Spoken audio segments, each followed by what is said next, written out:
All right, we are recording, Richard Lermont. All right, Mr. Steely. Yeah, so from what we were saying there, but what I'm also noticing that's happening is that the agreements, you know, the collective agreements, the bargains that's been holding us together for the longest while, it's it's changing. It's breaking down.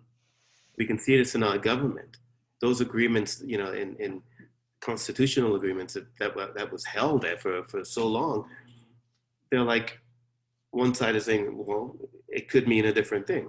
That wasn't in there, so it could mean this, and it's all changing, and it's all falling apart. In other words, we're seeing it's not completely falling apart, but it's going to take a while, but it's headed in that direction. So which means there are new agreements, new bargains that are necessary, you know, on that big scale, but also on the little scale. We have to it's about us coming together now and really, what are we agreeing upon? What's correct? What's authentic? What's not? Who belongs in this group? Well, here are some of the new, guidelines that we would like does everyone agree? We have to make the new agreements. I mean, what do you think? What do you think about that? So when I think about agreements, I think about, you can have intimate agreements, like my wife and I have a marital agreement, right? Mhm. And the two of us have agreed on something, right? And there's implications of agreements, and then there's business teams and everything, and then there's an operating agreement, and you create a business agreement around a. What I think in this context, Richard, is that uh, I guess we have to imply what some of our agreements are as a collective and make some assumptions. And I'm speaking slowly and deliberately and methodically because I'm not sure if I'm right. I'm just kind of testing this because I don't know what other people's agreements are in the context, but the space that we're creating with these enlightening conversations is there's like an implied set of agreements that we're just assuming are there. Like between the two of us, our agreement is that we're going to be authentic, we're going to be real, and we're ideally just going to convey information that flows through us. That's kind of an agreement. And we also are making an agreement that we exist in a society that you say is breaking down. Some people may not agree with that, you know. I think you and I agree with it, and I think there's a lot of other people that agree with that too. So I think we need to start implying some things and making assumptions around what agreements are that some people may not agree with. But how do you sculpt that, and how do you refine it and define it and create a Yeah, mechanism I that's mean, acceptable?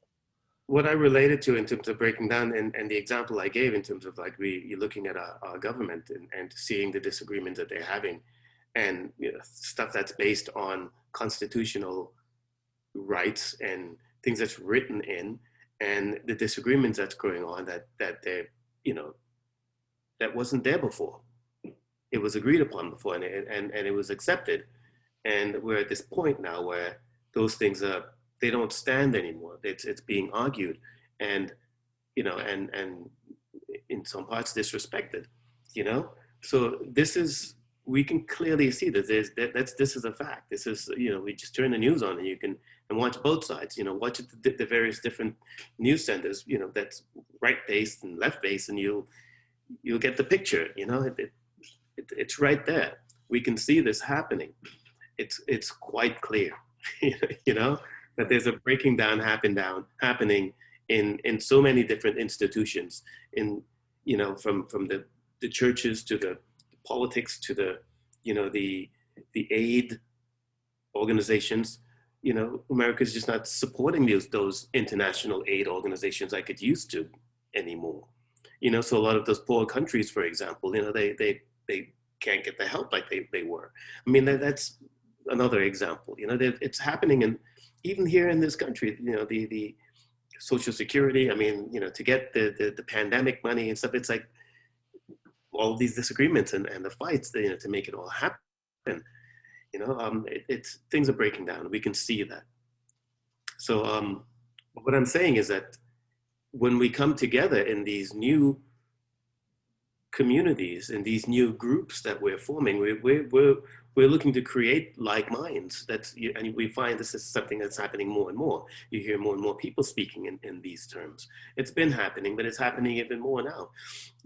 So when we come together in these groups, this is where we make our new agreements. This is where we form our, the new bargain of how we operate in here. And if you don't agree, if you don't want, then you don't have to be here.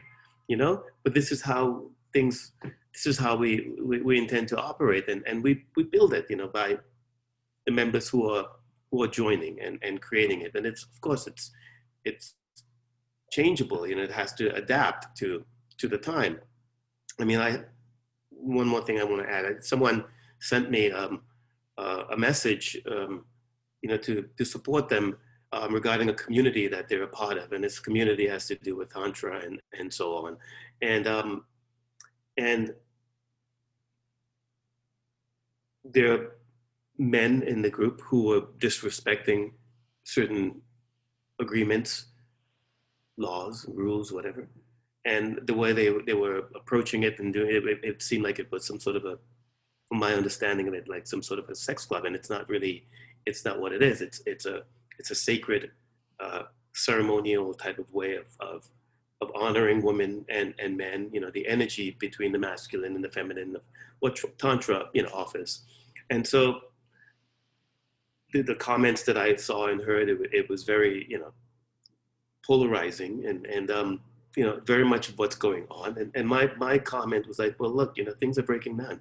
This is what's going on. And so if it requires bringing into your community, into your group, people, that you've really checked out. You have to be a bit more discerning of who you're bringing in, and setting the new rules and the new bargains of everyone must be in agreement with, or people can add certain things that you want to include into the new agreements, into the new bargain. You know what I mean?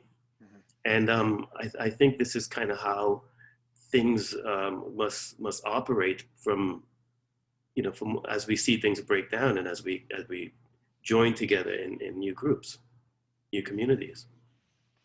Cool. So in essence, the moral of the story is that we're going to create new agreements, right? Like you say, culturally and societally, there's a construct of agreements that keep us together, like the Constitution, the Bill of Rights, laws. Those are all agreements, and we inherently agree to those. But then there's also moral agreements that are unwritten. So I think the space we're delving into is to kind of create a little bit of a stew of all these agreements, and then start creating new ones that work in a new era of uncertainness. Yeah. All right, let's do that.